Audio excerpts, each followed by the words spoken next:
Vad gör du, Vilma?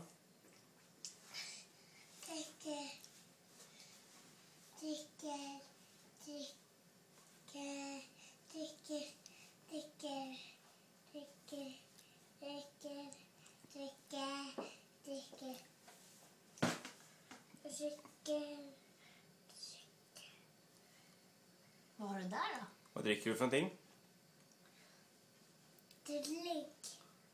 Glögg. Glögg. Ja. Och äter pepparkaka. Jaha, har du köpt pepparkakan? Jag trodde du hade bakat pepparkakan.